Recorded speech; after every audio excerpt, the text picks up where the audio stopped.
Tadi saya siap share.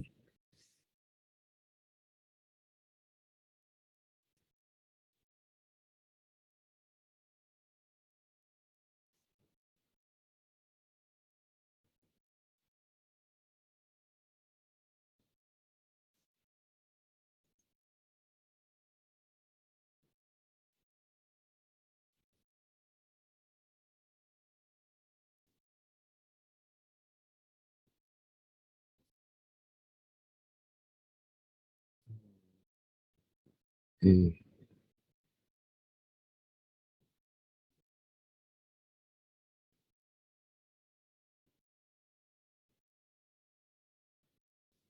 Ini screen share saya udah masuk belum ya? Sudah. Sudah, Pak. Oh, sudah ya. Kadang saya nggak bisa ngamati ada perbedaan tidak. Ini monitornya nggak ada. Oh ya, stop. Seharusnya udah jalan. Oke, siap. Ya, bismillah. Assalamualaikum warahmatullahi wabarakatuh. Ya, selamat pagi adik-adik. Ini pertemuan kedua kita, atau saya dengan adik-adik di topik sejarah teknik industri. Yang pertemuan kedua ini sebenarnya adalah kelanjutan dari bagian sejarah teknik industri. Saya katakan bagian dari kelanjutan sejarah teknik industri. Kenapa saya katakan bagian dari sejarah? Karena eh, kita mencoba melihat bagaimana eh, apa ya perkembangan teknik industri itu dari waktu ke waktu, terutama pada awal-awal era munculnya teknik industri. Kalau yang di minggu kemarin kemudian kita lebih banyak melihat tokoh-tokohnya secara umum gitu ya. Kemudian di hari ini kita kemudian mencoba melihat konten dari perkembangannya teknik industri, konten dari perkembangannya industri. Nah, eh, secara konten atau secara pemikiran teknik industri itu kan setidaknya di era-era awal itu kan ada tiga konten yang berkembang cukup eh, pesat, yaitu tentang konten yang berkaitan dengan yang akan kita bahas pada hari ini, yaitu manajemen ilmiah atau scientific management. Kemudian konten yang kedua berkaitan dengan apa manajemen administrasi dan perilaku. Konten yang ketiga tentang manajemen operasional atau operation research ya. Itu adalah konten-konten atau pemikiran-pemikiran yang melandasi eh, apa berkembangnya keilmuan teknik industri. Saya katakan begitu. Ya. Kalau era scientific management itu yang Anda seperti lihat di layar ini adalah titik tekannya saat itu adalah bagaimana melakukan perbaikan kerja, ya, melakukan perbaikan kerja untuk peningkatan produktivitas awalnya itu. Nah, untuk peningkatan produktivitas awalnya difokuskan bagaimana perbaikan pada alat bantu kerja, perbaikan alat bantu kerja. Maka di sini dikatakan eh, perbaikan mesin-mesin, perbaikan alat-alat bantu, ya. Jadi alat bantu bekerjanya. Tapi kemudian dilihat bahwa perbaikan alat bantu saja tidak mencukupi, tetapi kemudian bagaimana manusia itu mengerjakannya, ya, bagaimana manusia itu mengerjakannya. Muncul kemudian perbaikan dalam tata cara bekerjanya. Itu. Kemudian juga berkembang bahwa peningkatan produktivitas saja tidak cukup, tapi kemudian pertimbangkan juga aspek ekonomi. Maka kemudian Charles Babbage itu mencoba melihat bahwa pembagian pekerja saja untuk melakukan spesialisasi pekerja nggak cukup, tapi kemudian dicoba dipikirkan bagaimana memberikan insentif atau upah sesuai dengan beban kerja, baik entah itu dari sisi waktu atau energi yang dikeluarkan. Itu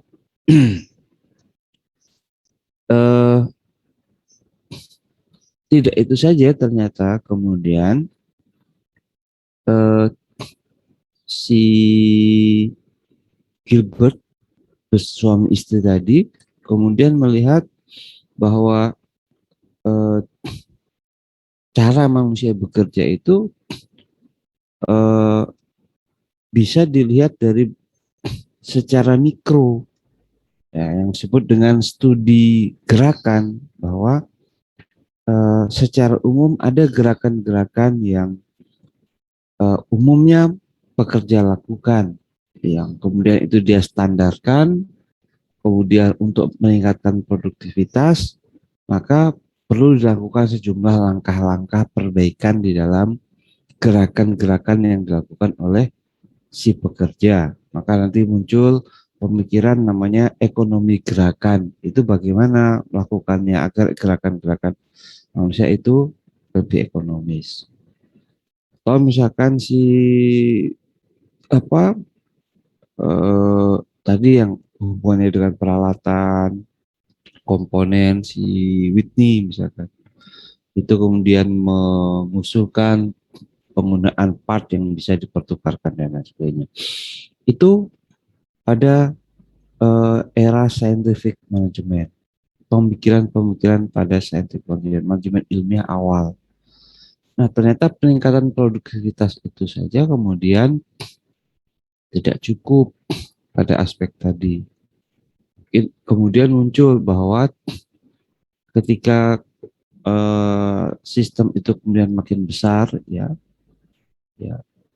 sistem produksi perusahaan makin besar, maka pengelolaan sumber daya manusia itu perlu diperhatikan dengan lebih baik.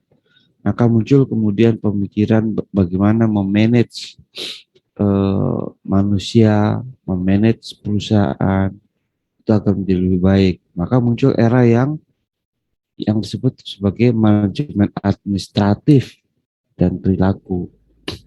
Pada manajemen administratif itu bagaimana mengolah perusahaannya, manajemen perilaku artinya bagaimana mengelola perusahaan dikaitkan dengan konteks perilaku orang-orangnya. Ada orang dengan tipe X, tipe Y. Kalau sekarang kan eh, kalian dianggap tipe apa? Gen Gen X, Gen Z, kan kira-kira gitu ya. Kalau dulu kan ada orang dengan tipe X, tipe Y, kalian sekarang tipe Z lah, kira-kira begitu ya misalkan. Nah, ini juga perlu dipertimbangkan. Maka kemudian di dalam tubuh teknik industri itu kan juga berkembang bagaimana memanage atau mengendalikan orang, ya, memanage atau mengelola orang dengan mempertanyakan unsur-unsur perilaku manusia itu sendiri yang sebenarnya bisa dikelompok-kelompokkan. Nah, kira-kira begitu. Nah, maka ada kuliah juga namanya yang saya masih ingat, ada namanya perilaku organisasi. Disebut perilaku organisasi, tapi sebenarnya salah satu bagian keilmuannya adalah mempelajari bagaimana manusia itu bertindak. Apa yang mendorong seorang manusia bertindak? Apa yang mendorong seorang manusia itu semangat untuk bekerja? Nah, itu juga ditengok karena pada prinsipnya perusahaan berniat untuk meningkatkan produktivitas sehingga tata cara bekerja aja nggak cukup, tapi bagaimana memanage orang itu juga perlu dipertimbangkan. Itu muncul nanti pada era manajemen administratif dan pelaku. Nah, eh, itu aja ternyata nggak cukup. Ya, ketika diketahui bahwa sumber daya yang tersedia itu sifatnya terbatas, padahal kebutuhan itu, saya bilang kebutuhan, ya, atau keinginan itu bisa jadi tidak terbatas, maka kemudian bagaimana mengelola keinginan atau kebutuhan itu dengan adanya keterbatasan sumber daya yang ada. Nah, itu kemudian muncul pada era-era pemikiran operation research, ya, pada era-era manajemen operasi. Bagaimana mengirim barang secara tepat waktu dengan adanya keterbatasan kendaraan. Nah, itu muncul pada era-era 1900-an pada era perang saat itu, ya. Ya, perang dunia kedua, ya, kalau nggak salah, ya, muncul di sana. Nah, di sana muncul eh, apa pemikiran-pemikiran yang memanfaatkan model matematik untuk melakukan optimisasi penggunaan sumber daya yang sebenarnya terbatas, ya, yang sebenarnya terbatas, kira-kira begitu. Nah, itu yang saya katakan tadi bahwa yang akan kita bahas hari ini sebenarnya adalah eh, satu rangkaian sejarah tentang teknik industri. Ya, kira-kira begitu. Jadi biar eh, scientific management era itu apa sih sebenarnya? Ya, satu bagian dari rangkaian sejarah bagaimana teknik industri itu berkembang. Terus demikian berkembang makin luas teknik industri, cakupannya tidak hanya pada yang awal-awal ini. Kalau adik-adik lihat ini kursor saya, dulu awal-awal yang sifatnya hanya sempit sekali pada satu workstation bagaimana orang itu melakukan pekerjaannya, kemudian berkembang pada satu area yang lebih luas lagi, pabrik, berkembang lagi pada konteks perusahaan yang melibatkan sejumlah fungsi-fungsi organisasi, ada keuangan, ada apa, hmm, manajerial, ya, manajerial manajemen, ada muncul fungsi-fungsi lain, penjualan, pembelian, ya, pergudangan. Nah, itu semua kemudian ternyata tidak bisa diselesaikan hanya dengan mempertimbangkan aspek eh, matematis, secara matematis, membuat model matematis saja pada era operasional riset atau manajemen operasi. Tapi kemudian teknologi yang mensupport perusahaan itu juga makin bergerak, maka kemudian era-era sistem yang terintegrasi mulai muncul, mass production juga mulai meningkat, perlunya penanganan apa namanya, pencatatan yang lebih baik sehingga satu informasi dengan informasi lainnya bisa saling terkoneksi, maka tidak salah kemudian pada era-era berikutnya muncul bagaimana mengintegrasikan semua bagian dari perusahaan, ya, mulai dari proses pembelian sampai dengan penjualan dalam satu sistem yang terintegrasi. Maka muncul era pemikiran yang keempat tentang integrated system. Tentu di sana kemudian eh, teknologi informasi komunikasi mulai mengambil peran yang signifikan. Ya, dan kita lihat saat ini muncul beberapa istilah baru yang disebut sebagai industri 4.0 yang sebelumnya sebenarnya ada industri 3.0 di mana pabrik manufacturing itu lebih banyak pada bagaimana peningkatan otomatisasi di dalam proses produksinya. Tapi otomatisasi saja sekarang menjadi tidak cukup, tapi kemudian networking ya antar satu bagian dengan bagian lainnya menjadi satu peningkatan produktivitas yang luar biasa di dalam menghadapi ketidakpastian. Bagaimana? Ya tadi internet menjadi jembatan untuk memperpendek eh, ters, tidak tersampaikannya informasi secara cepat. Artinya orang ingin informasi satu bagian dengan bagian lainnya itu bisa segera tersampaikan dengan cepat agar bisa diambil segera satu action yang lebih cepat.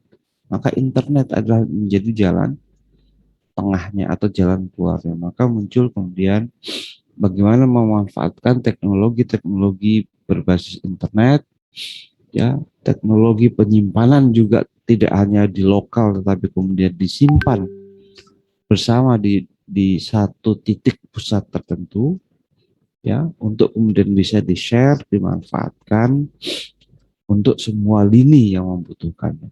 Itu industri 4.0, artinya Internet of Things, ya, itu makin menjadi hal penting.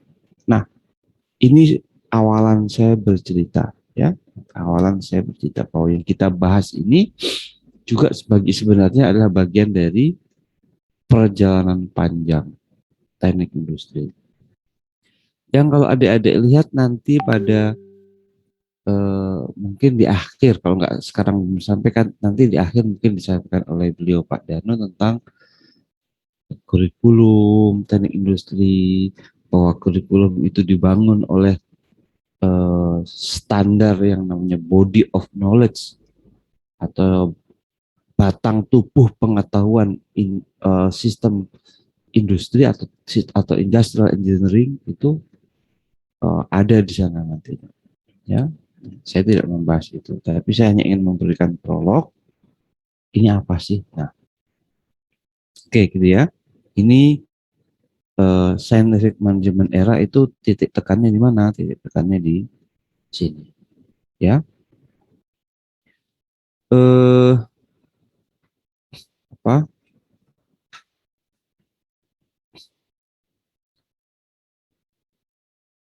Kita lihat pada slide berikutnya. Oh ya.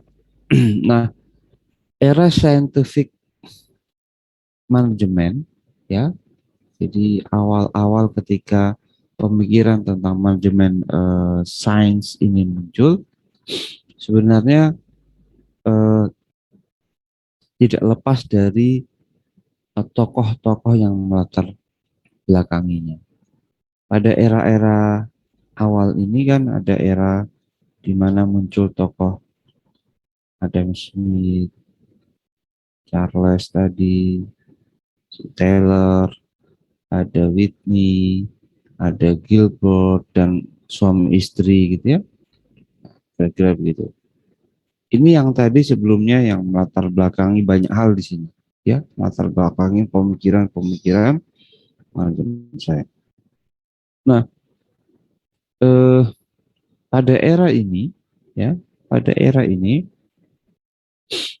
tadi yang saya katakan adalah lingkupnya secara lingkupnya tadi kan saya sempat bilang lingkupnya awalnya kecil, stasiun kerja, ya, stasiun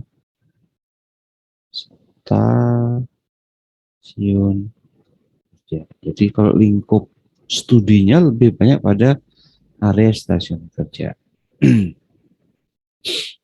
Ya, apa yang kemudian menjadi apa tujuannya perbaikannya, misalkan pada yang saya sebut tadi ada peningkatan produktivitas, ya, kemudian efisiensi dalam bekerja,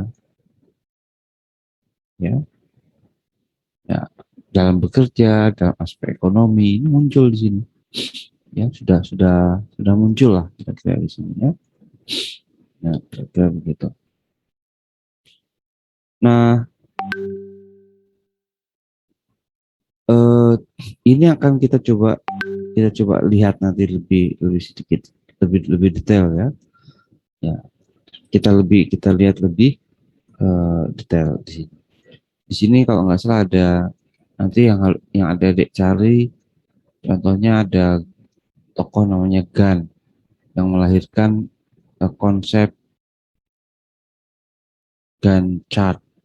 Nah, untuk memetakan urut-urutan proses produksi, ya urut-urutan proses produksi, ya Gantt chart.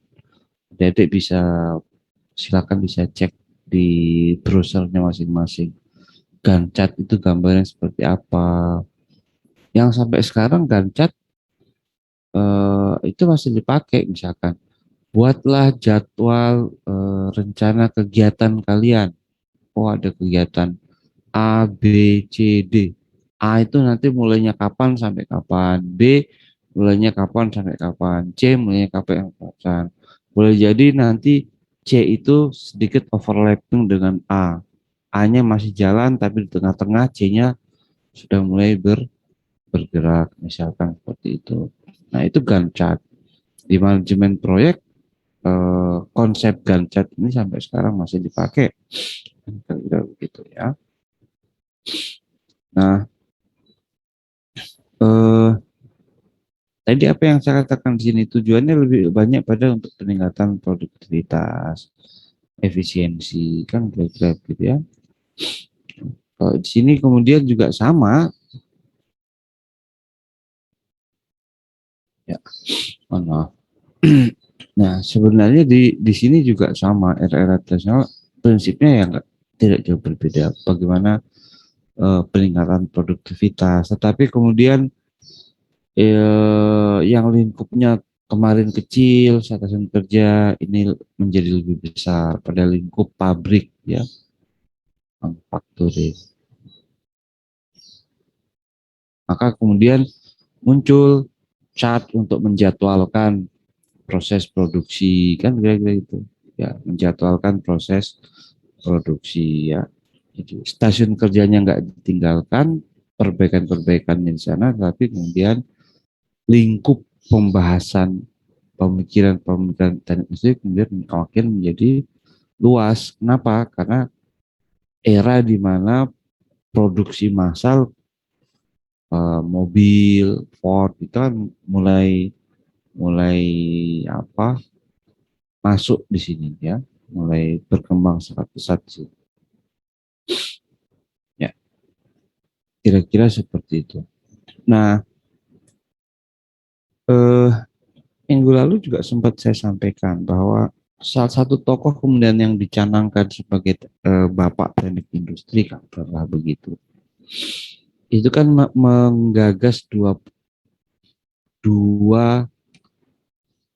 eh, sebenarnya yang dia gagas itu awalnya dua ya, yang dua pola pikir utama lah kalau saya mengatakan begitu ya. Dua pola pikir utama itu yang mana, yang ini sebenarnya yang awal-awal yang dia gagas ya, yaitu ketika dia melakukan perbaikan tata cara kerja di pabrik eh, pengecoran logam ya, ya. Jadi dia melakukan perbaikan bagaimana eh, cara kerja menyekop misalkan ya. Dia tidak eh, melakukan perbaikan dengan cara-cara yang sembarangan, tetapi dia melakukan perbaikan dengan melihat secara ilmiah. Secara ilmiah itu bagaimana? Eh, Ketika dia mengamati bahwa ada pekerja yang eh, bekerja bisa mengangkat eh, pasir dalam jumlah besar, ya. Tapi kemudian sebenarnya produktivitasnya pada waktu tertentu juga turun, ya. Mungkin karena dia bekerja di awal berat, tapi kemudian dia cepat lelah. Tapi ada yang bekerja mungkin continue gitu ya, pelan, tapi dengan konsisten, maka ternyata dia melihat, oh produktivitasnya sama. Maka kemudian dia berpikir berapa sebenarnya berat ideal yang harusnya diangkat oleh pekerja.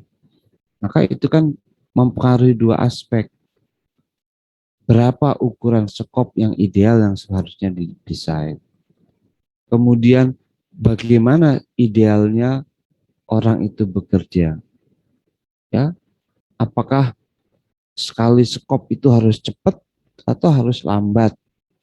Apakah ada langkah-langkah melakukan pekerjaan menyekop yang benar? Nah, ini yang kemudian disebut sebagai manajemen ilmiah. Kenapa? Di dalam memberikan rekomendasi perbaikan tata cara kerja itu tidak didasarkan pada kebiasaan-kebiasaan sebelumnya, tapi dengan satu kajian, ya, satu telaah, satu telaah. Ya. Maka disebut prinsip disebut scientific management karena ada telaah di sana. Ya, jadi sekali skop berapa yang diangkat, sekali skop itu stok berapa waktu yang dibutuhkan. Kemudian dalam rentang waktu tertentu berapa yang dihasilkan ketika orang itu melakukan menyekop secara cepat. Sedangkan yang lambat, yang normal-normal saja berapa waktunya yang dia butuhkan. Tapi kemudian secara kumulatif berapa sebenarnya yang dihasilkan? Apakah ada perbedaan? Itu kan kemudian pola-pola pikir yang sifatnya ilmiah, ya, sifatnya ilmiah. Bisa dibuktikan, bisa dibuktikan. Ya, nantinya kalau misalkan eh, dicatat bahwa orang-orang kalau diminta untuk mengerjakan dengan ritme yang nggak usah buru-buru tapi benar, nanti bisa dibuktikan hasilnya akan sama dengan orang yang kelihatannya bisa menyekop banyak tapi kemudian dia cepat telah misalkan. Nah, itu dia bisa buktikan. Maka disebut scientific management. Ya. Kemudian berapa lama waktu yang dibutuhkan tadi itu tidak serta-merta hanya berdasarkan satu dua data saja, tapi kemudian beberapa data itu diambil, ya, diakumulasi, dihitung, ditambahkan beberapa faktor yang sekiranya relevan, ya, untuk menstandarkan waktu kerja. Dan waktu kerja itu kemudian menjadi aturan baku bahwa oh kalau kamu nyekop itu harusnya idealnya waktunya sekian sekali skop, ya, agar nanti satu periode waktu tertentu bisa diselesaikan pekerjaan sebanyak sekian. Itu yang dimaksud dengan eh, time study. Bagaimana kemudian mengamati waktu-waktu penyelesaian satu pekerjaan untuk kemudian dibuatkan standar waktu baku penyelesaian satu pekerjaan. Jadi ada namanya time study untuk melahirkan waktu baku atau standar mengerjakan sesuatu. Waktu standar ini kemudian sangat bermanfaat untuk menginformasikan pada pekerja bahwa pekerjaan itu harusnya dilakukan dalam waktu sekian, ya, sekian waktu. Ya. Kalau Anda terlalu cepat, mungkin baik, tapi juga harus diperhatikan boleh jadi eh, apa ada kemungkinan nanti cepat telah. Tapi bagi yang belum memenuhi standar, nah yang menariknya, bagi yang belum memenuhi standar waktu ataupun belum memenuhi standar pekerjaan, kemudian dia dilatih ini, dilatih. Jadi eh, apa kok pemikiran ini cukup cukup luar biasa pengaruhnya terhadap produktivitas, ya. Jadi eh, untuk mengganti kebiasaan-kebiasaan yang dilakukan dalam bekerja yang dinilai itu tidak efektif, tidak memberikan nilai produktif yang baik, ya dipilih pekerja yang eh, bekerjanya standar, nggak dipilih yang bekerjanya cepat, nggak dipilih juga yang bekerja lambat, tapi dipilih yang kira-kira kerjanya dia sebenarnya standar, nggak cepat sekali, juga nggak lambat. Diambil yang kira-kira semuanya bisa memenuhi, ya. Yang bawah nanti bisa dinaikkan kemampuannya, yang terlalu cepat kalau seandainya dia menurun kemampuannya, setidaknya dia nanti masih bisa pada level standar tadi tetap terus bekerja, begitu. Nah, tapi bagi yang belum memenuhi standar kerja, dia bisa dilatih untuk bisa memenuhi standar kerja dan memenuhi kecepatan dalam bekerja, ya, sesuai dengan waktu baku yang diterapkan. Nah, ini yang melandasi atau ini yang melandasi pemikiran yang pada era ini, ya, pemikiran scientific uh, management atau manajemen science. Maka di sini dikatakan uh, apa, develop a science atau bangun metode ilmiah untuk memilih elemen-elemen bekerja untuk mengganti metode-metode lama yang eh, biasa dilakukan oleh pekerja. Jadi untuk mengganti cara-cara kerja yang lama itu lakukan secara ilmiah, ya, secara ilmiah, diamati, ya, ditelaah dan seterusnya. Nah, kemudian setelah mendapatkan cara kerja yang baik, kemudian pilih, ya, orang-orang yang akan dilatih, ya, ya, sehingga dia bisa bekerja sesuai dengan metode-metode yang dianggap sudah baik tadi, ya, yang sudah distandarkan, ya, kira-kira begitu. Ini dua prinsip dasar. Nah, si Taylor kemudian menambahkan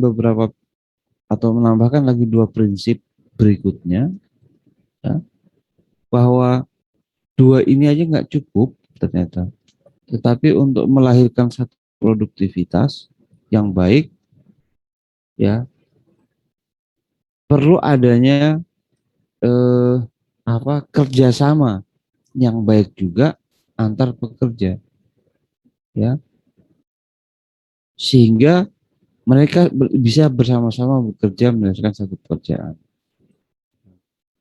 Kalau di konteks sekarang yang nomor 3 ini, misalkan kemarin saya cerita, kalau orang bagian pembuatan gagang atau kepala sapu itu tidak bekerja dengan baik, asal-asalan, maka kemungkinan produk yang diassembly itu juga hasilnya ada kemungkinan cacat produk, kan kira-kira gitu. Artinya kerjasama, meskipun mereka punya spesialisasi pekerjaan, tapi kerjasama itu tetap diperlukan, ya, kira-kira begitu. Nah, kerjasama antar pekerja, ya, itu juga tidak cukup, tetapi kemudian harus ada tanggung jawab yang eh, apa pembagian tanggung jawab antara manajemen dengan pekerja. Jadi harus ada segregasi, pembagian tanggung jawab yang jelas antara manajemen dan eh, operator atau pegawai lah, ya, seperti itu. Dan itu juga harus ada nanti eh, apa eh, saling pengertian ya, ya bahwa manajemen itu punya tanggung jawab apa, bagian pekerja punya tanggung jawab apa, mereka juga harus harus menyadari masing-masing tanggung jawab itu. Jadi jangan ada ego sektoral yang berlebihan, bahwa mereka harus bisa saling berkontribusi untuk menghasilkan satu sistem kerja yang baik. Nah, ini sebenarnya prinsip yang ada di manajemen science. Nah, ini kan yang dikemukakan si Taylor secara umum pada akhirnya. Walaupun di awal-awal dia lebih banyak di dua aspek ini, ya, aspek ini. Nah, eh, bagaimana kemudian melakukan perbaikan tata cara kerja, ya, peningkatan produktivitas tadi? Ada yang disebut namanya motion study dan time study, ya, motion study dan time study. Motion study ini sebenarnya adalah studi gerak yang digagas oleh si Gilbert. Ya, Gilbert itu kan melakukan pengamatan pada bagaimana eh, cara bekerjanya si penyusun bata tadi ya. Cara bekerja penyusun bata. Oh, orang yang menyusun bata itu sebenarnya ada pekerjaan berulang-ulang yang dia lakukan. Ada cacat tata cara bekerja yang dilakukan, dan tata cara bekerja yang dilakukan itu kemudian kalau dilihat secara gerakan-gerakannya, oh, ada pekerja tata cara bekerjanya yang kemudian dia menyebutnya ya caranya memang ternyata hanya begitu-begitu saja sih orang bekerja, maka dia kemudian melahirkan yang disebut dengan namanya eh, apa standar-standar gerakan di dalam orang bekerja itu sebenarnya seperti apa. Kemarin saya download dari internet, ya silakan adik-adik nyari di internet, ya. Ada yang namanya eh, apa di sini saya apa kembalikan namanya Gilbert apa Terblik, ya Terblik ya Terblik ya. Kebalikan namanya dari namanya Gilbert Terblik mana ini?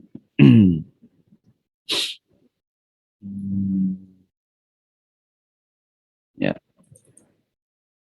saya ambilkan.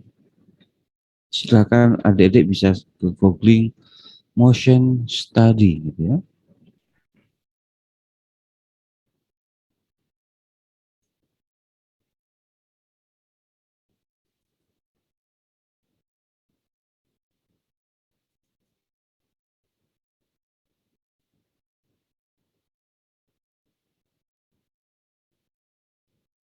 Ya, ini saya coba share.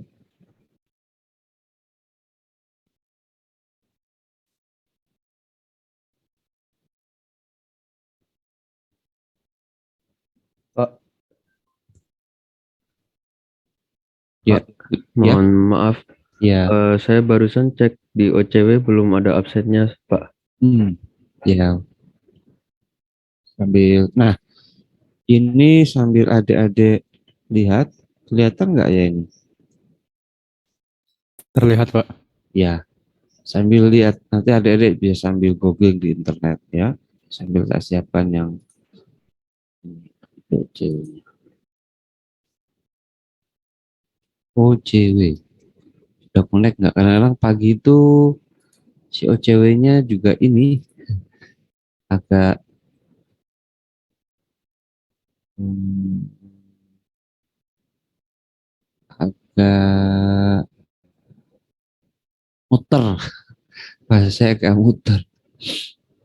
Nah ini kan di saya dia OCW-nya muter aja nih. Ya, sambil sambil nunggu OCW saya mulai sambil jelaskan dia paralel aja lah ya. Oke. Nah, si Gilbert itu kemudian mencoba menstandarkan at- eh, gerakan-gerakan orang bekerja. Gerakan-gerakan orang bekerja itu ternyata secara umum itu ada 17 gerakan dasar, dia nyebutnya 17 gerakan dasar. Nah, 17 gerakan dasar ini ternyata bisa diamati di semua orang bekerja. Eh, Katakanlah saya akan mengambil komponen. Saya pekerjaan saya adalah merakit komponen, gitu ya. Pekerjaan saya adalah merakit komponen. Ya, pekerjaan saya adalah merakit komponen. Nah, ketika saya merakit komponen, maka gerakan-gerakan dasar yang saya lakukan itu kurang lebih begini. Eh, saya mencari komponennya, ya, mencari dengan misalkan mata gitu ya. Oh, komponen, saya butuh komponen A sama komponen B. A di sini. Ya, kemudian saya menjangkau, ini namanya menjangkau, menjangkau. Ya, jadi saya kan mau ngambil A ya, saya mau ngambil A. Tak. Kemudian saya memegang, ya, memegang A. Atau boleh ditambahkan memilih dulu. Kalau misalkan, tapi memilih ini kalau misalkan A itu tercampur dengan B misalkan. Tapi kalau misalkan A tidak tercampur dengan B, komponennya saya tentu tidak perlu lagi memilih. Ya saya tinggal langsung memegang saja, tek, kemudian membawa, ya, dengan beban. Saya taruh. Kemudian apalagi B. Nah, ada gerakan minimal gerakan mata OB di sebelah kanan sini, saya agak jauh ini, ambil B. Ya, saya menjangkau, apa, pegang, lalu saya bawa. Setelah itu saya memposisikan B agar bisa pas untuk dirakit. Ya, saya memposisikan B agar pas untuk dirakit. Saya posisikan ini tadi A, B saya posisikan, ya. Kemudian setelah saya posisikan, kemudian katakanlah saya ambil lagi, memilih mencari lagi satu komponen yaitu bautnya, misalkan saya pegang, saya bawa, kemudian saya posisikan, lalu dari atas saya mengambil uh, obengnya lah kayak gitu, ambil, tek, saya kencangkan. Nah, proses-proses tadi itu adalah proses-proses gerakan yang saya lakukan ketika merakit komponen A dan komponen B yang dikencangkan dengan baut misalkan begitu. Nah, gerakan-gerakan tadi itu sebenarnya tidak lepas dari 17 gerakan-gerakan yang ada di sini tadi, ya. Nah, standar 17 gerakan ini kemudian melahirkan gagasan pemikiran yang disebut namanya eh, apa eh, ekonomik gerakan, gerakan ekonomi, apa, studi tentang ekonomi gerakan. Jadi bagaimana kemudian gerakan-gerakan yang dilakukan oleh pekerja itu bisa dilakukan lebih ekonomis. Kenapa bisa dilakukan ekonomis? Karena dengan dilakukan lebih ekonomis, minimal energi yang dipakai bisa turun. Bisa memaksimalkan jumlah produk yang dihasilkan karena waktu yang dibutuhkan untuk mengerjakan tadi lebih pendek. Ya, kira-kira begitu. Maka Ini yang kemudian menjadi hal yang menarik sampai saat ini. Kita coba tengok misalkan bagaimana kartu SIM card Anda itu dipasangkan pada slot handphone Anda. Dipasangkan pada slot di handphone Anda.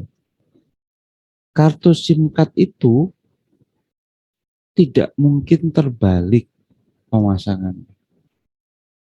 Kenapa? Karena pada kartu SIM card itu ada ujung yang berbentuk segitiga. Ya. Ujung berbentuk segitiga itu memungkinkan Anda tidak terbalik.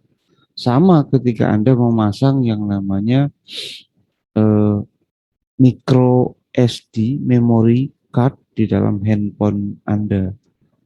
Slot untuk memasangnya itu ada disesuaikan dengan bentuk memorinya yang ada geriginya segitiga tadi. Sehingga tidak mungkin terbalik, tidak mungkin salah di dalam cara memasangnya. Ini istilahnya bentuk-bentuk poka yoke kalau orang Jepang menyebutnya. Poka yoke, silakan googling di internet. Apa itu poka yoke? Bagaimana dia diterapkan di pabrik ya? Bagaimana kemudian dia bisa melakukan efisiensi di dalam bekerja ya, itu. Nah, kira-kira begitu ya. Nah, eh, kenapa kemudian motion study itu menjadi penting? Ya tadi, kalau kita mengamati orang bekerja itu ada gerakan-gerakan yang sekiranya dieliminasi, bisa dieliminasi, maka eliminasi pekerjaan itu. Contoh tadi misalkan, karena produk A dan produk B awalnya tercampur, menyebabkan saya harus memilih komponen A dan komponen B itu yang mana. Karena saya harus ngambil dulu A dulu, baru B. Kan begitu. Tapi kalau A dan B itu letaknya sudah terpisah, maka saya tidak perlu memilih lagi. Ya, artinya proses memilih itu menjadi saya hilangkan. Bisa saya hilangkan. Kenapa? Letaknya sudah saya hafal. A, B, kemudian bautnya. Ya. Saya sudah hafal. Nah, itulah yang kemudian sering kita amati di pabrik. Karyawan pabrik itu seolah-olah kerjanya seperti robot. Karena dia udah hafal. Beda kalau kita misalkan lihat di bengkel dekat rumah kita. Kalau kita ke bengkel dekat rumah kita kan kadang-kadang Mas atau Bapak bengkel itu kalau mau memperbaiki katakanlah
Halo,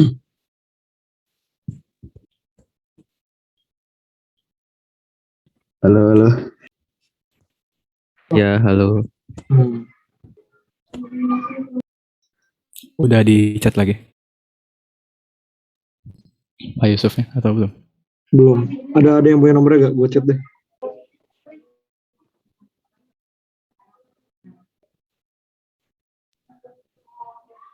Izan ya? Dan kayaknya format ganteng. Ya.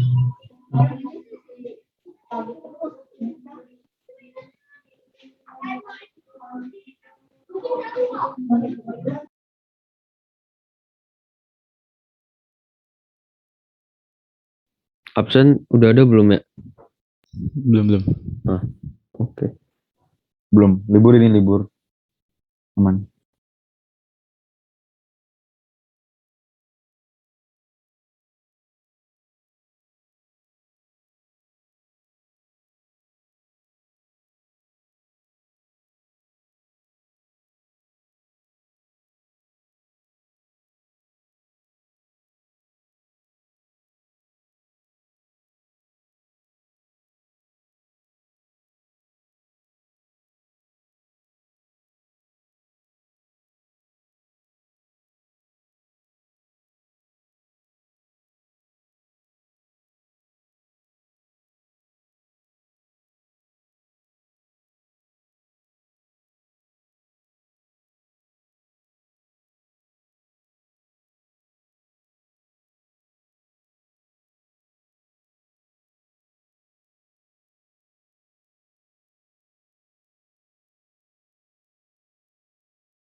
Ya, mohon maaf.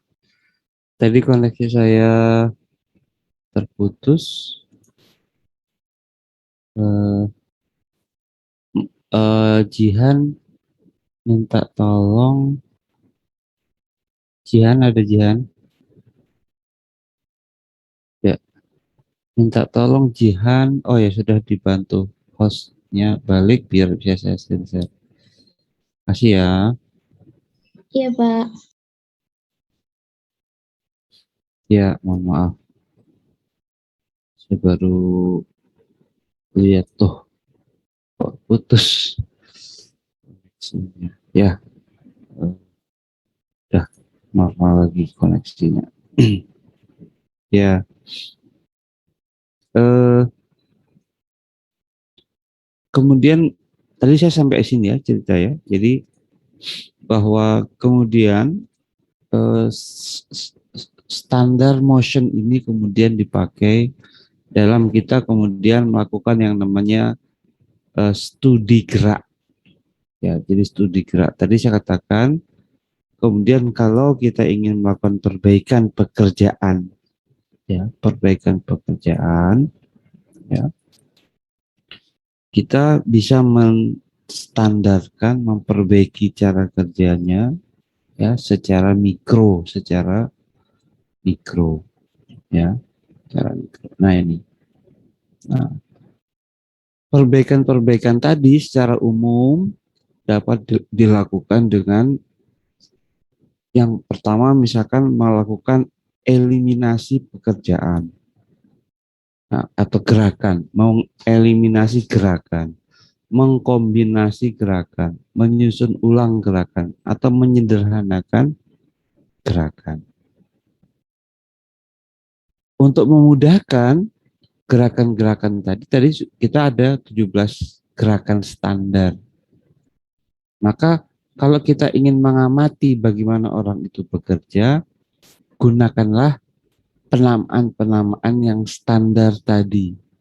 Ya, agar kemudian kalau kita merasa nanti, oh ini ada gerakan yang perlu kita hilangkan, ya gerakan yang mana?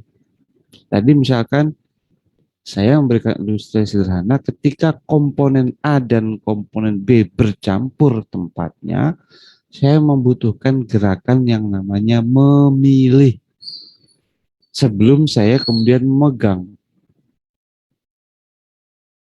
Maka kemudian gerakan memilih itu saya bisa hilangkan. Karena mungkin memilih butuh waktu 2 detik. Tapi kalau 2 detik dikali, katakanlah di pabrik ada 50 pekerja, 2 kali 50 sudah 100 detik. Masing-masing pekerja mengerjakan tadi baru memilih A, kemudian memilih B. Kan kira-kira begitu ya. Nah, 2 kali memilih, berarti 2 kali 2, 4 kali 50 pekerja, 200 detik, 200 detik, ternyata dia pekerja targetnya harian adalah 1.200 detik kali 1.000, berapa? 200.000 detik, benar ya? Ntar kali-kali saya kalau kali-kali biasanya masih agak cepet-cepet.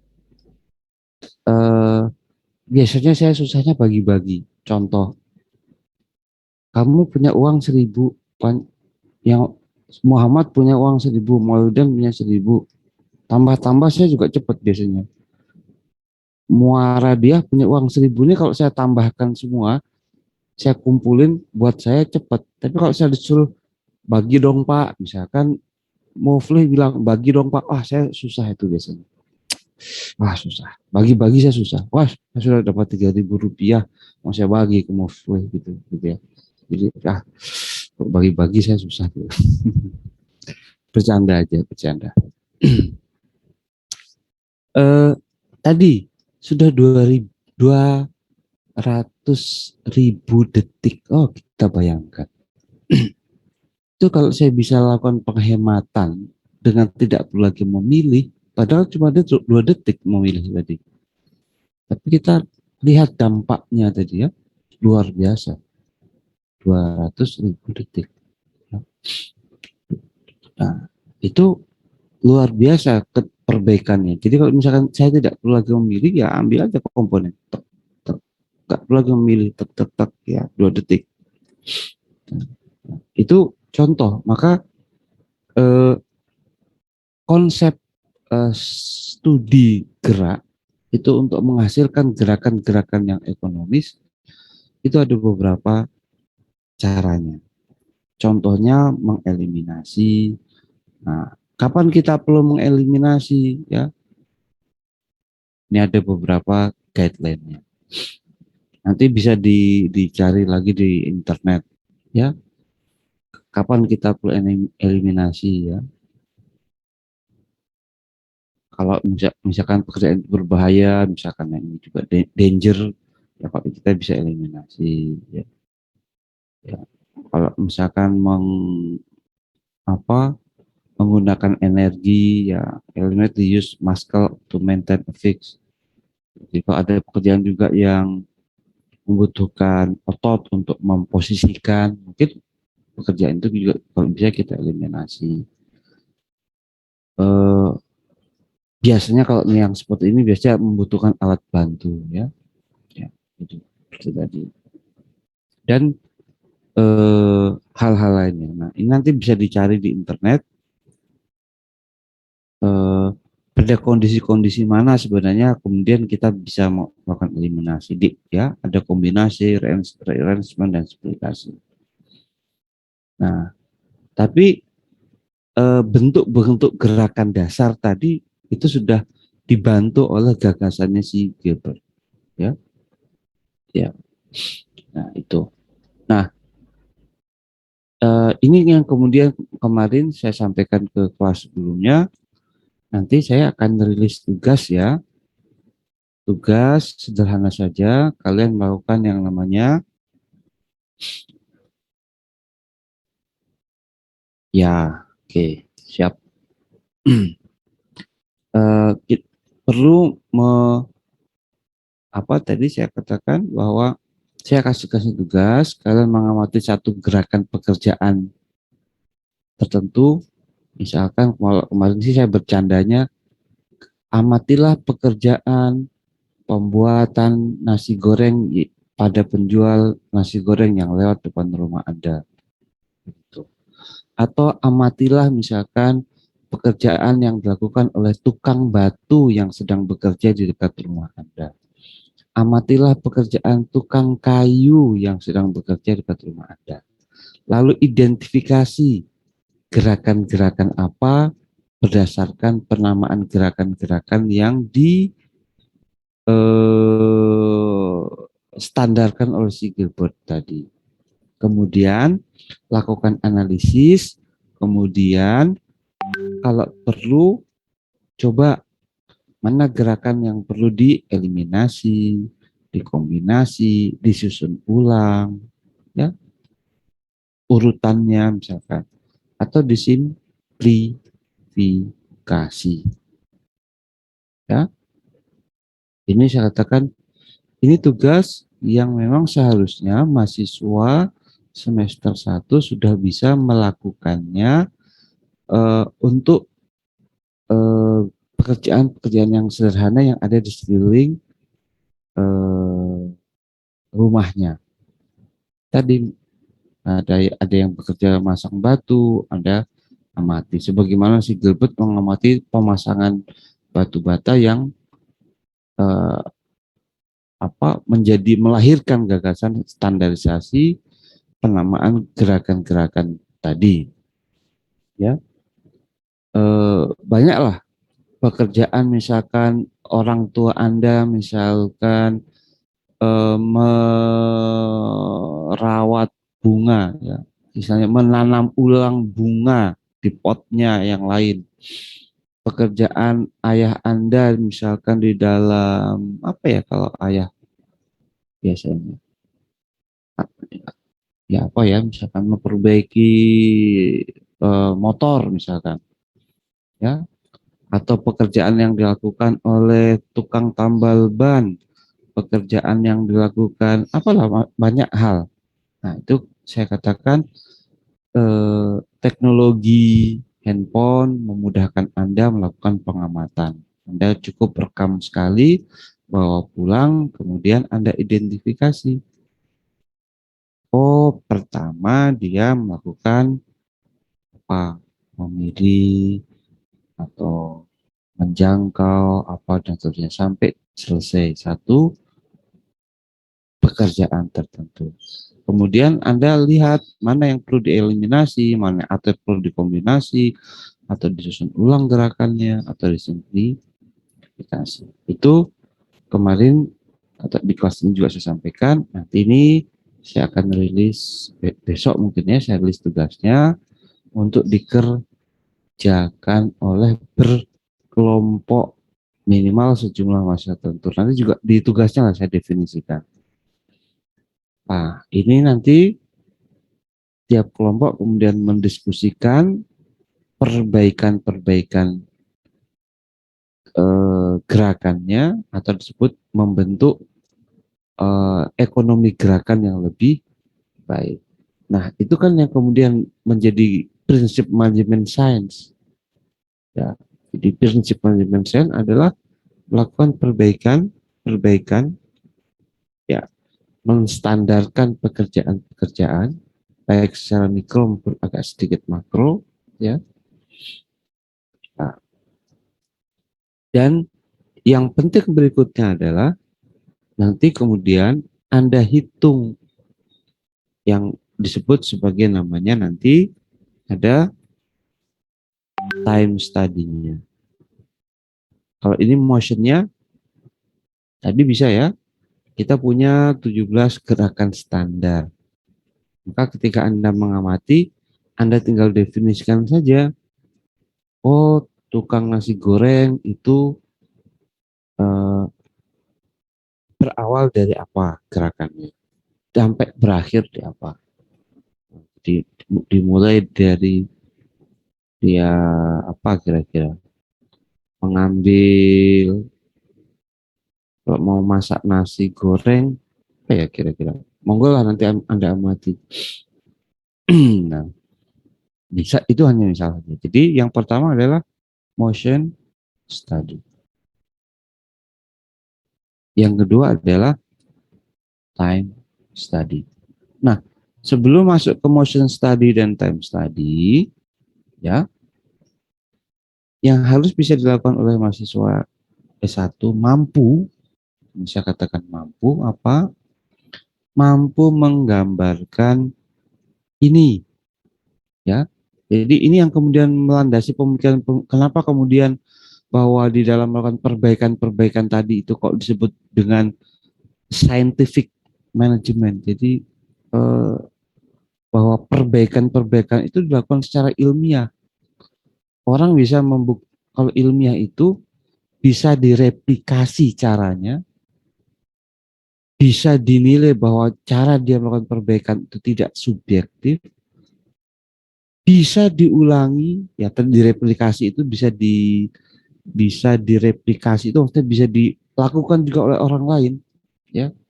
Itu ilmiah di situ begitu, salah satunya itu bahwa ada objektivitas di dalam cara melakukan perbaikan. Dan cara kamu, metode kamu melakukan perbaikan itu bisa ditiru oleh orang lain. Jadi nggak istilahnya ujuk-ujuk, ujuk-ujuk, tiba-tiba. Bahasa Jawa masalahnya. Tidak tiba-tiba perbaikan yang benar itu begini. Enggak. Orang bisa juga melakukan yang sama, bisa melihat bahwa cara-cara yang kamu lakukan itu rasional, ya rasional. Itu manajemen ilmiah itu begitu. Maka sebelum melakukan motion and time study, Anda harus bisa membuat yang namanya operation process chart. Bahkan yang menunjukkan proses operasi membuat sesuatu. Buat nasi goreng itu kira-kira apa mulainya? Bahannya apa? Ini bahan. Bahannya kemudian diproses apa? Nama prosesnya. Menggunakan apa? Alatnya atau alat utamanya atau alat bantunya. Berapa lama proses itu dilakukan? Ya. Nah, ini operasi atau proses. Ini simbol inspeksi. Ini simbol inspeksi sekaligus operasi. Ya.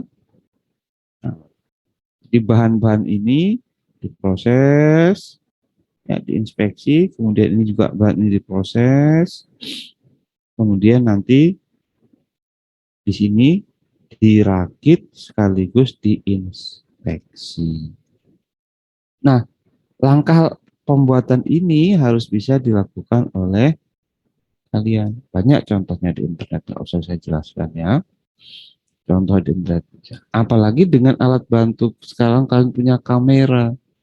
Aduh, gampang sekali. Direkam saja sekali, bawa pulang, lalu Anda bisa mendefinisikan prosesnya. Oh, prosesnya pertama bahan ini di apa? Ada bahan lain diapakan. Kemudian bahan itu digabungkan. Ya, kira-kira begitu. Atau mungkin di sini ada bahan. Bahan ini nggak ada proses, tapi langsung misalkan dirakit. Kan bisa saja. Ya. Oh ya, ada lagi seingat saya. Bahan tambahan misalkan. Ini nih.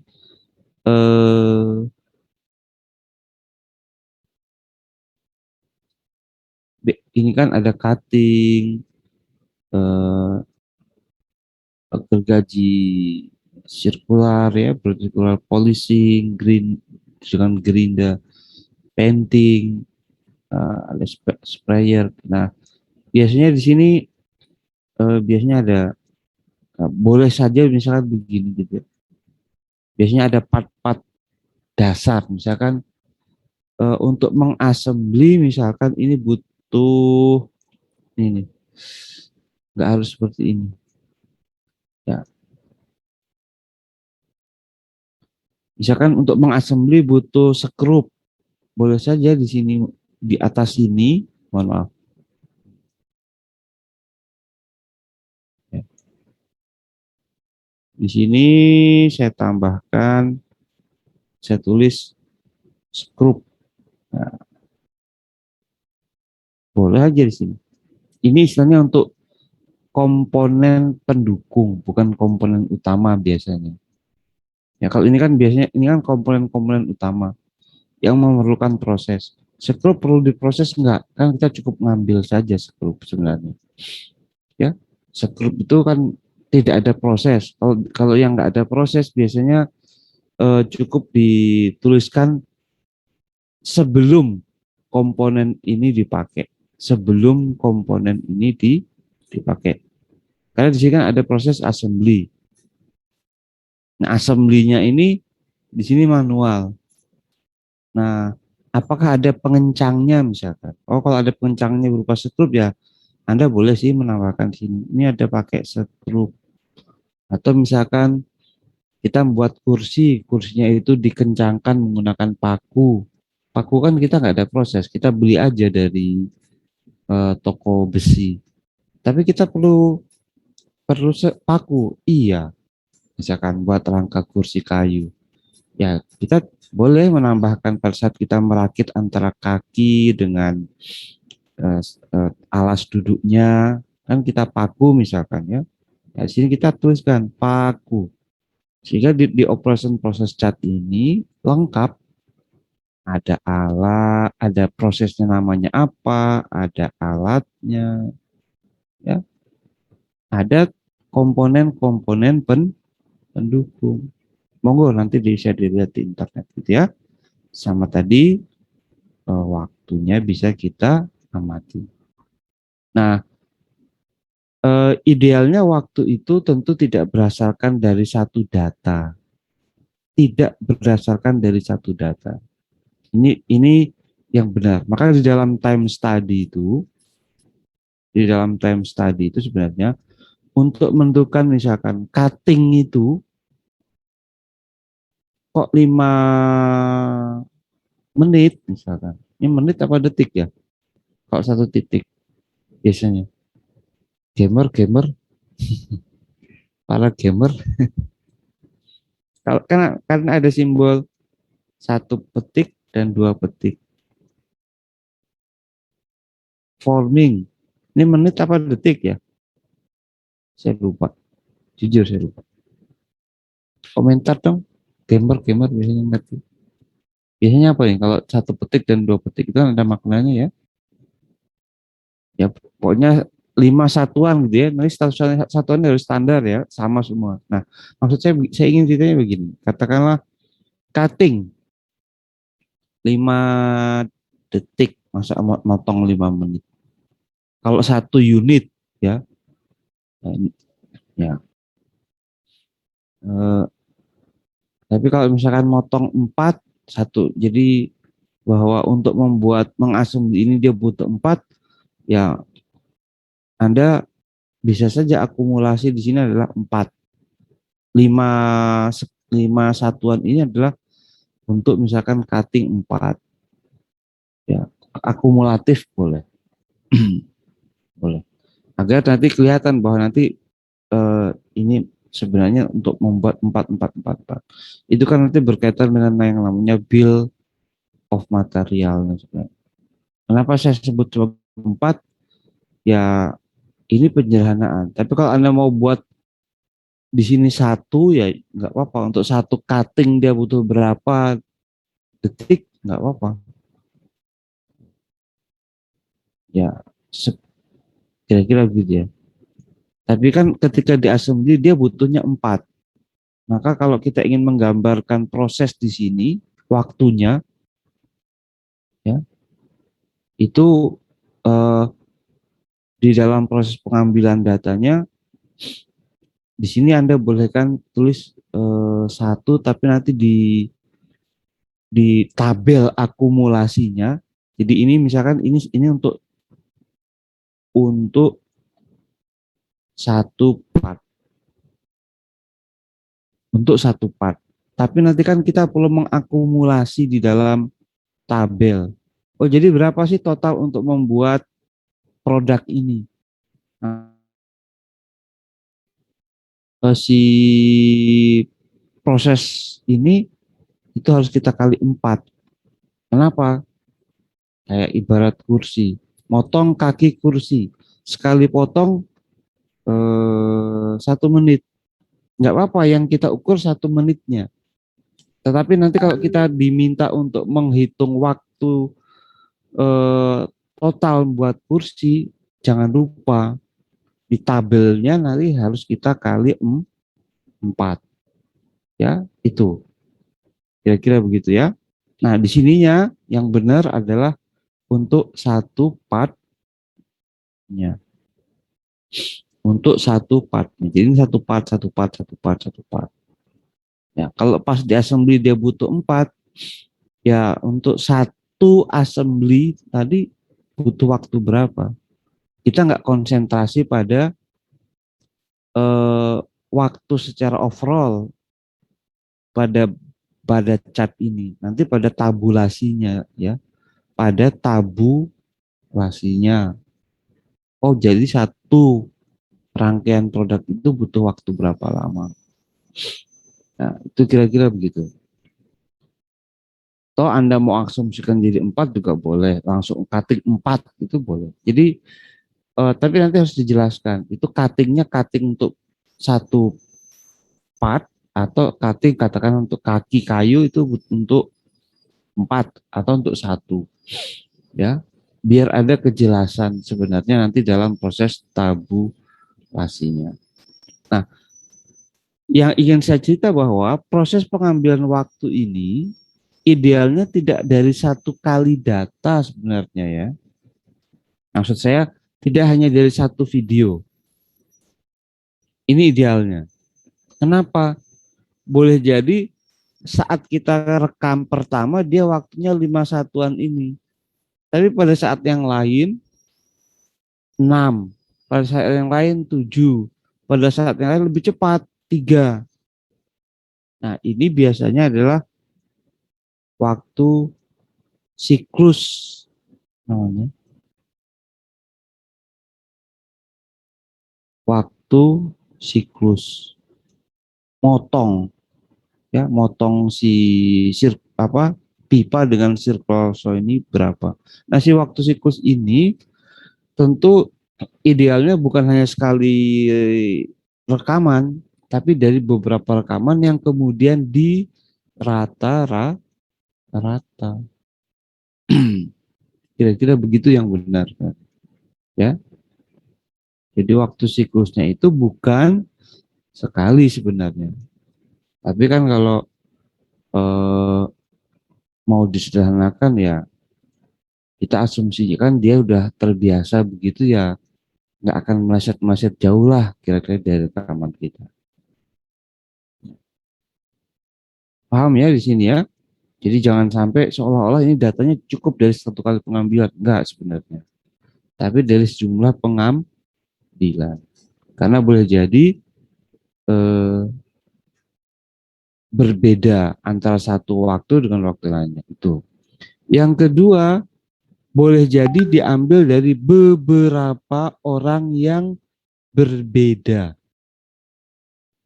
Tetapi orang yang dipilih tadi, nah ini, prinsip manajemen sains tadi, orang yang dipilih untuk dijadikan sampel, nah saya bilang dijadikan sampel, itu bukan orang yang kemampuan kerjanya di atas rata-rata atau di bawah rata-rata, tapi orang yang bekerjanya kira-kira standar.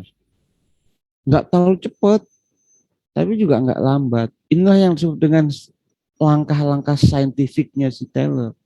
Jadi pilih pekerja yang kira-kira dia bekerja secara standar. Karena kita ingin menstandarkan, mendapatkan informasi yang standar nantinya. Kan kira-kira begitu ya. Nah, ataupun sebenarnya nanti ada metode yang disebut dengan namanya apa istilahnya, sebelum kita memberikan kelonggaran itu kita menentukan apa namanya istilah performansi ya, saya kok jadi lupa istilahnya. Allowance itu kan kelonggaran. Yang satunya apa istilahnya? Tak cek di sini. Saya kok jadi lupa istilahnya. Saya nggak ya di sini ya. Penyesuaian. Oh, bukan penyesuaian.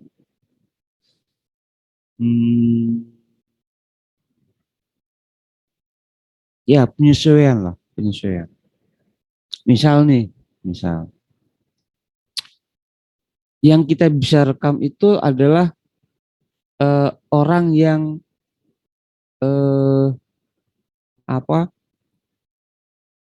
bekerjanya sebenarnya di atas rata-rata. Orang yang bekerjanya di atas rata-rata. Yang kita bisa ambil saat itu adalah orang yang bekerjanya di atas rata-rata. Kemampuannya rata-rata. Padahal kan kita tidak boleh membuat standar kerja yang di atas rata-rata orang lain. Kita ingin membuat standar. Standar itu minimum requirement yang bisa dicapai oleh secara umum. Nah, kalau kita mengambil orang itu yang di atas rata-rata, maka kita perlu melakukan penyesuaian agar kecepatan yang kita amati tadi itu sebenarnya terlalu cepat. Maka nanti kita perlu kali dengan satu nilai tertentu sehingga dia menjadi, jadi katakanlah kalau dia bekerjanya 5 menit tapi dia katakanlah yang kita rekam ini orang yang profesional banget, kan nggak bisa kita jadiin standar. Maka kita perlu lakukan penyesuaian. Nah, tapi penyesuaian itu biasanya lebih banyak karena aspek-aspek lain. Aspek lain itu maksudnya lingkungan kerja dan lain sebagainya. Tapi bisa jadi karena aspek yang sedang kita amati tadi juga karena unsur manusianya. Dia ini orang yang sangat profesional. Nggak bisa kita jadikan standar. Nah, berarti 5 menit tadi kita perlu kali dengan katakanlah karena dia bekerja di atas standar, misalkan dia orang yang kemampuan kerjanya 110%. Ya. Nah, yang kita inginkan sebenarnya kan yang 100% saja, atau misalkan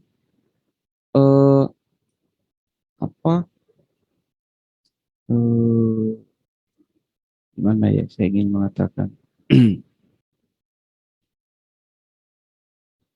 apa ya kata-kata yang tepat gimana ya,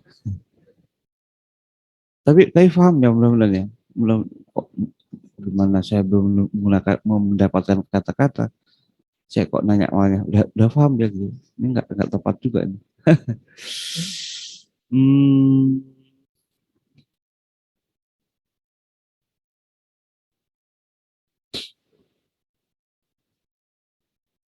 Ya apa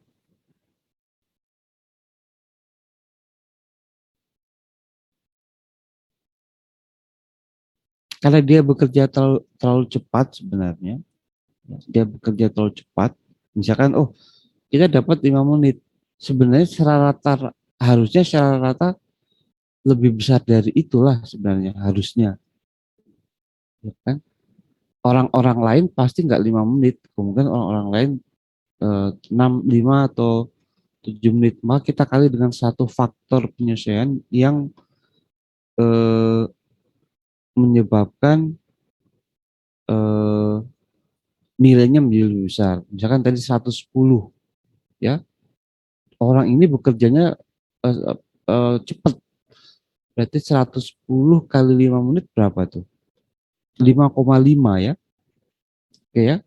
Oh, berarti sebenarnya waktu siklus idealnya bukan 5 menit, waktu siklus, waktu untuk menyelesaikannya si eh, bagian ini bukan eh, 5 menit ya, tapi katakanlah 5,5 menit misalkan itu.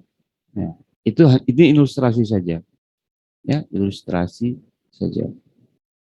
Nah, tapi itu kan yang sebenarnya nggak dianjurkan oleh si Taylor dalam konsep scientific management nih. Scientific management tadi dikatakan agar waktu pengamatan kita tepat, maka pilih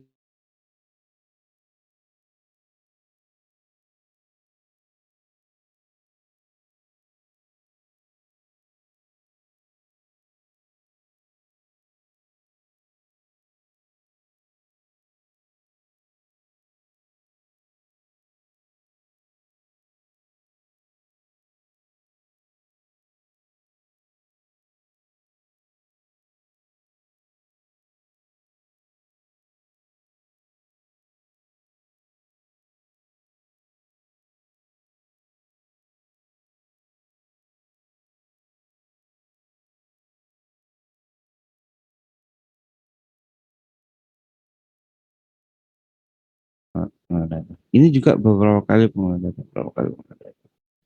Ya, untuk setiap elemen ini yang disebut dengan elemen pekerjaan. Ini elemen pekerjaan. Ini elemen pekerjaan. Nah, setelah dapat elemen pekerjaan-pekerjaan ini, kan kemudian kita total, ya, kita total untuk membentuk satu waktu siklus, ya kita total. Nah,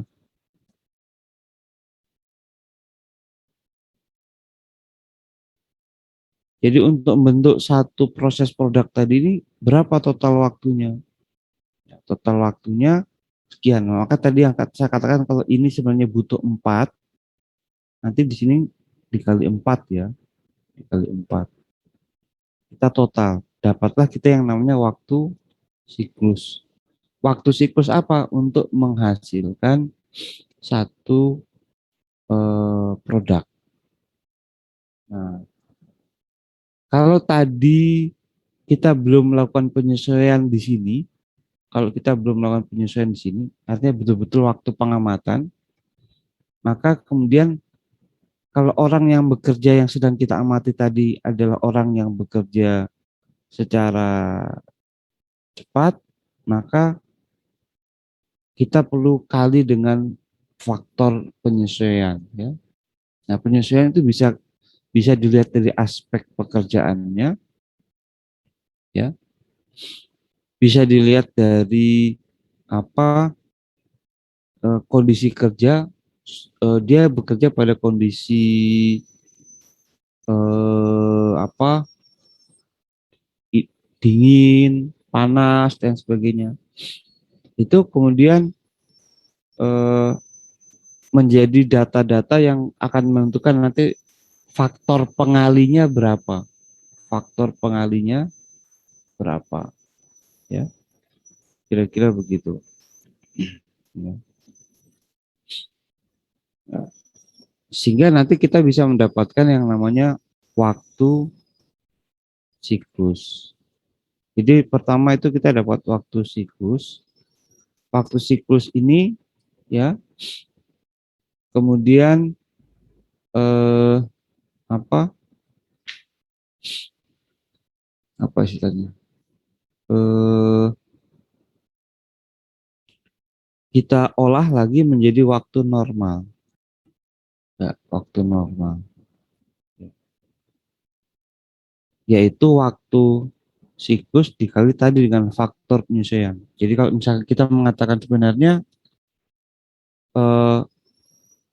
total untuk membuat kursi itu butuh 2 jam ya, dikali dengan nanti waktu dikali dengan faktor penyesuaiannya, misalkan karena dia bekerja pada lingkungan yang panas atau karena hal-hal lainnya ada nanti di dalam ketentuan ya untuk mendapatkan nilai dari faktor siklus tadi, maka kemudian kita kali sehingga dapat waktu normal. Oh, secara normal orang bekerja itu untuk membuat itu berapa?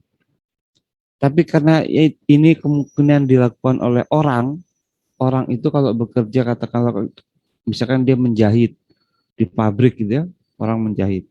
Sebenarnya untuk menjahit satu bagian tertentu sampai jadi tasnya dia, tugasnya dia, itu sebenarnya butuh waktu 1 jam misalkan sampai dia ngerjain selesai. Tapi kan mungkin di saat-saat tertentu dia mungkin perlu ke belakang, perlu ngambil minum seperti saya ini ngambil minum. Ini kan sebenarnya kelonggaran yang harus diberikan. Maka kemudian waktu normal ini kemudian, pena saya terbalik.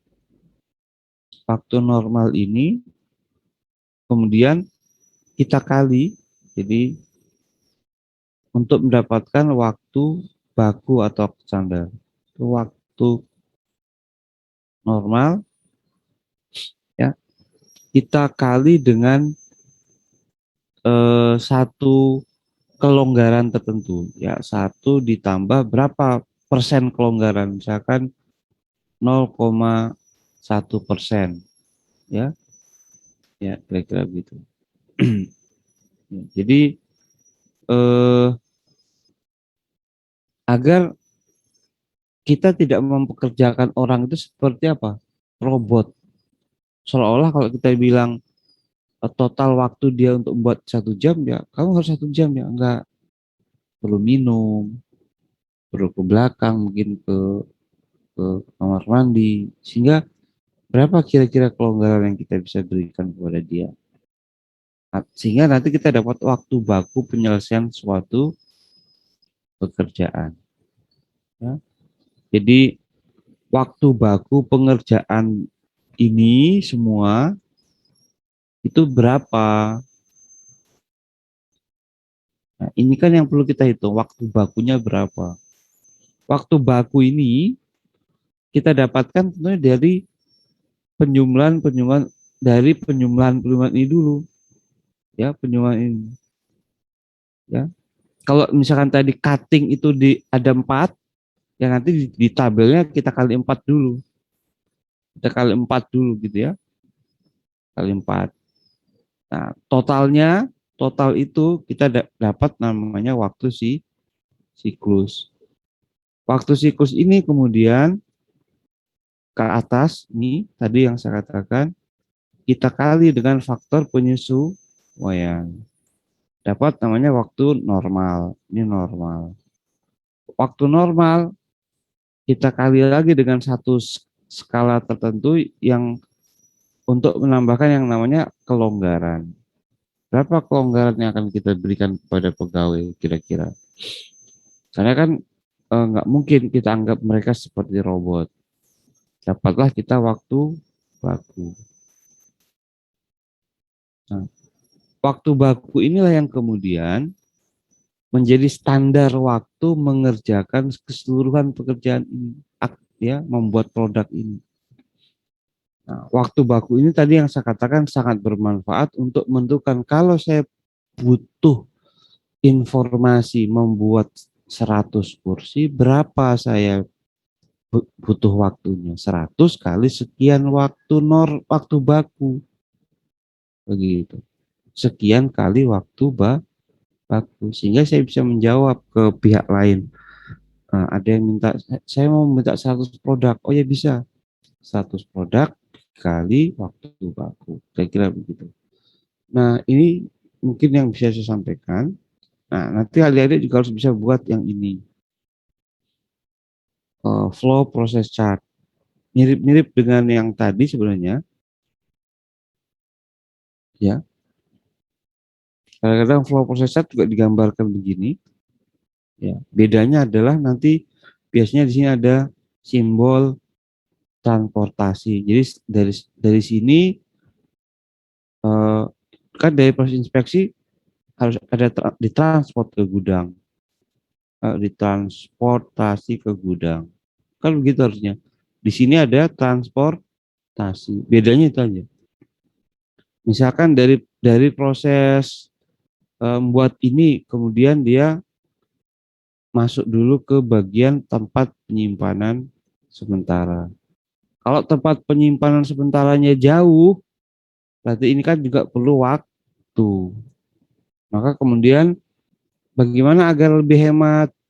Oh, transportasinya didekatkan. Misalkan tempat penyimpanan sementaranya dibuat lebih dekat. Misalkan. Nah, itu bedanya flow process chart dengan operation process chart. Di sana ada waktu. Nah, waktu transportasi itu biasanya sesuatu yang kalau memang bisa dihilangkan, tadi dieliminasi. Kira-kira itu ya, apa yang nanti hari-hari diharapkan bisa minimal bisa melakukan motion study secara sederhana. Ya, prinsip-prinsip ini coba diterapkan. Ya, kalau time study, ya time study yang paling minimum saja dulu lah. 1 kali gambar, 1 kali rekaman udah cukup. Kemudian dihitung waktunya. Kalau nggak perlu pakai penyesuaian, nggak perlu, nggak apa-apa. Dianggap kerjanya normal. Nanti pengalinya, faktor pengalinya 1 aja. Kelonggaran perlu nggak? Misalnya kayak saya ini ada garuk-garuk. Tukang nasi goreng kadang-kadang suka tak, gitu kan. Nah, itu kan juga kelonggaran yang diberikan kepada dia untuk menghibur pembeli. Nah, berapa persen kelonggarannya? Nah, kira-kira begitu. Nah, itu aja. Nah, nanti saya kasih tugas untuk bisa melakukan hal-hal dasar saja. Tidak harus ideal seperti nanti saat praktikum, enggak. Kalau praktikum nanti kalian harus diharuskan bisa melakukannya secara ideal, enggak boleh ada salahnya. Kalau ini sebisanya saja dulu. Tapi kemudian mencoba menerapkan konsep-konsep dasarnya dulu ya. Kalau nanti praktikum itu pasti wajib dilakukan dengan langkah-langkah yang lebih benar, data-data yang lebih akurat. Nah, kalau sekarang sih yang sederhana-sederhana aja dulu. Misalkan hanya menghitung waktu siklus untuk tiap elemen pekerjaan. Tiap elemen pekerjaan. Elemennya yang mana? Yang ini tadi. Ini elemen pekerjaan. Ini elemen pekerjaan. Nah, ini elemen-elemen pekerjaan. Elemen-elemen pekerjaan membuat sebuah produk. Kira-kira begitu. Bapak maaf, Ya, waktunya udah habis. Ya, Bapak, ya, boleh mau bertanya? saya nanti boleh minta PowerPoint-nya tidak ya Pak? Boleh, Oke boleh. Pak, kasih. Iya. Yang minggu kemarin belum saya kirim ya? Belum, Pak. Kalau Iya Pak, belum, belum. iya, mohon maaf. Ya, ketua kelasnya tetap mengingatkan ya, nggak apa-apa. Atau saya upload di OCW. Tetap aja saya diingatkan, namanya manusia. Ya, gitu ya, adik-adik ya. Kalau ada pertanyaan, boleh nanti lewat ketua kelasnya di Jarkom. Minggu depan bukan saya yang ngajar ya. Minggu depan bukan saya, sudah berganti lagi yang ngajar.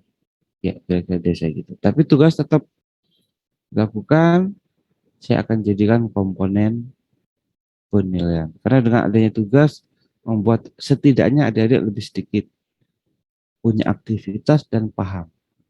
Masih ada kesalahan, nanti ada lagi sesi praktikum yang lebih detail. Jadi gak usah khawatir. Gak usah khawatir bahwa kemarin kita kuliah pengantar salah, masih salah. Ya nanti kalian benarkan pada saat sesi praktikum. Belum ideal, ya nggak apa-apa, belum ideal. Kira begitu. Saya tutup ya. Terima kasih. Assalamualaikum warahmatullahi wabarakatuh. Langsung terima kasih. Waalaikumsalam. Waalaikumsalam warahmatullahi wabarakatuh. Terima kasih Pak.